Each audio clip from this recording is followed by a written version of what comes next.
নমস্কার বন্ধুরা, আর জি কুকিং চ্যানেলে আপনাদের সবাইকে স্বাগত। আজকে নিয়ে হাজির হয়ে গেলাম দারুণ সুস্বাদু নিরামিষ মিষ্টি কুমড়োর কোপ্তাকারি রেসিপি নিয়ে। তো চলুন শুরু করা যাক। এখানে আমি কয়েক টুকরো কুমড়ো খোসাটাকে ছাড়িয়ে ধুয়ে নিয়েছি। এখন একটা গ্রেটার নিয়েছি, কুমড়োগুলো গ্রেট করে নেব। সবসময় চেষ্টা করতে হবে এরকম ছোট গ্রেটার দিয়ে কুমড়োগুলো গ্রেট করার জন্য। সব কুমড়োগুলো আমার গ্রেট করা হয়ে গেছে। এখন এখানে খুবই সামান্য একটু লবণ দিয়ে দিলাম। লবণটাকে কুমড়োর সাথে খুব ভালো করে মাখিয়ে নেব। খুব ভালো করে মাখিয়ে কুমড়োটাকে এইভাবে 10 মিনিট রেখে দেব। আর এদিকে আমি মটর ডাল আগের দিন রাতে ভিজিয়ে রেখেছিলাম, সেই মটর ডালটা বেটে নেব। মিক্সচার জারের মধ্যে সম্পূর্ণ জলটা ঝরিয়ে ঝরিয়ে দিয়ে দিতে হবে। ডালটাকে একদম শুকনো শুকনো পেস্ট করে বেটে নিতে হবে। ডালটা আমি বেটে আলাদা পাত্রে নামিয়ে নিচ্ছি। ঠিক এইরকম শুকনো করে বেটে নিয়েছি। ঠিক এরকম শুকনো শুকনো করেই বাটতে হবে। আর এদিকে কুমড়োটাও 10 মিনিট রেখে দিয়েছিলাম। কুমড়োটা এবার হাত দিয়ে সম্পূর্ণ চিপে চিপে জলটা বের করে দিতে হবে। দেখুন চাপ দিলে কি পরিমাণে জল বেরোচ্ছে। এইভাবে কুমড়োগুলো নিংড়ে নিংড়ে আমি সরাসরি ডালের বাটির মধ্যে নিয়ে নেব।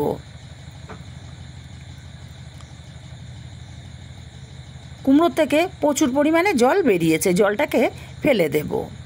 এখন এর মধ্যে দিয়ে দেব 1 চামচ গুঁড়োর দুধ, 1/2 চামচ আদা কাঁচা লঙ্কা বাটা, 1/2 চামচ ধনে গুঁড়ো, 1/2 চামচ জিরের গুঁড়ো, 1/2 চামচ হলুদ, আর দিলাম সামান্য একটু গরম মশলার গুঁড়ো, 4 চামচ দেব কোরানো নারকেল, আর দিয়ে দেব স্বাদ মতো লবণ। লবণটা বুঝে দিতে হবে, কুমড়োর মধ্যেও লবণ মাখানো ছিল। খুব ভালো করে হাত দিয়ে মাখিয়ে নেব। যদি আপনাদের মাখতে মাখতে দেখেন আঠালো ভাব হয়নি, তাহলে 1 থেকে 2 চামচ বেসন অ্যাড করতে পারেন। দেখুন আমারটা খুব সুন্দর আঠালো ভাব চলে এসছে, একটা গোল বলের মতো কিন্তু হয়ে যাচ্ছে। এবার একটা কড়াই গরম করে দিয়ে দেব পরিমাণ মতো তেল। তেলের পরিমাণটা একটু বেশিই দিতে হবে কোপ্তাগুলো ভাজার জন্য। তেলটা গরম করে কড়ার গায়ে ভালো করে ছড়িয়ে দিলাম। এবার অল্প অল্প করে নেব আর হাত দিয়ে ঘুরিয়ে ঘুরিয়ে গোল করে একটু আঙুল দিয়ে চেপে এক একটা করে কোপ্তা আমি গরম তেলের ওপরে দিয়ে দেব। আমি আরও একটা করে দেখিয়ে দিচ্ছি। দেখুন অল্প করে নিয়েছি, হাত দিয়ে ঘুরিয়ে গোল বলের মতো করে তারপর আঙুলের সাহায্যে একটু চেপে চ্যাপটা করে দেব। এইভাবে প্রত্যেকটা কোপ্তা আমি দিয়ে দিচ্ছি। তবে একসাথে আমি সব কোপ্তা দেব না, কোপ্তাগুলো ভাজা হতে থাক ততক্ষণে মশলা করে নেব। মিক্সচার জারের মধ্যে দিয়ে দিলাম 4টে কাজু বাদাম, 1 চামচ পোস্ত, 1 চামচ সাদা তিল। মিক্সচার জারটা ঘুরিয়ে গুঁড়ো করে নিয়ে অল্প জল দিয়ে মিহি করে পেস্ট রেডি করে নেব। কোপ্তাগুলোর এক পিঠ ভাজা হয়ে গেছে, এখন কোপ্তাগুলো উল্টে দেব। কোপ্তাগুলো মিডিয়াম আঁচেই কিন্তু ভেজে নিতে হবে, তাহলে ভেতরটাও খুব ভালো মতো ভাজা হবে। প্রত্যেকটা কোপ্তা আমি উল্টে পাল্টে বেশ সুন্দর একটা কালার করে ভেজে নেব। এতে করে কোপ্তাগুলো খেতে খুবই ভালো লাগবে। বন্ধুরা রেসিপিটা ভালো লাগলে একটা লাইক দিতে ভুলবেন না। কোপ্তাগুলো উল্টে পাল্টে বেশ সুন্দর কালার করে ভেজে নিয়েছি। এখন কোপ্তাগুলোকে উঠিয়ে নেব আর বাকি কোপ্তাগুলো ঠিক একইভাবে ভেজে নেব। কোপ্তাগুলো উঠিয়ে নিয়ে এবার এই তেলের মধ্যে ফোড়নে দেব একটা তেজপাতা, একটা দারচিনি, 2টো গোটা এলাচ আর 2টো লবঙ্গ। ফোড়নটাকে কয়েক সেকেন্ড নাড়াচাড়া করে ভেজে নিতে হবে। ফোড়ন থেকে সুন্দর মিষ্টি গন্ধ বেরিয়ে গেছে। এখন এখানে দিয়ে দেবো 1 চামচ আদা আর কাঁচা লঙ্কা বাটা। আদা কাঁচা লঙ্কা বাটাটাকে দিয়ে খুব ভালো করে কষিয়ে নেব কাঁচা গন্ধ চলে যাওয়া পর্যন্ত। এবার এখানে দিয়ে দেব কাজু পোস্ত সাদা তিলের পেস্ট। বাটিটা ধুয়ে অল্প জল দিয়ে দেব।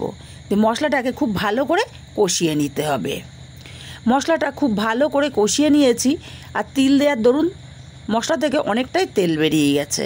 এখন এখানে 1/2 চামচ কাশ্মীরি লঙ্কার গুঁড়ো, 1/2 চামচ হলুদ গুঁড়ো, 1/2 চামচ ধনে গুঁড়ো, 1/2 চামচ জিরে গুঁড়ো দিয়ে দিলাম। মশলাটাকে নাড়াচাড়া করে খুব ভালো করে মিশিয়ে দিয়েছি। এবারে এখানে দিয়ে দেব 1 চামচ চিনি। এই রেসিপিটা একটু মিষ্টি মিষ্টি হলেই খেতে ভালো লাগে। স্বাদ মতো লবণটাও দিয়ে মশলাটাকে খুব ভালো করে আবারও কিছুক্ষণ কষিয়ে নিতে হবে।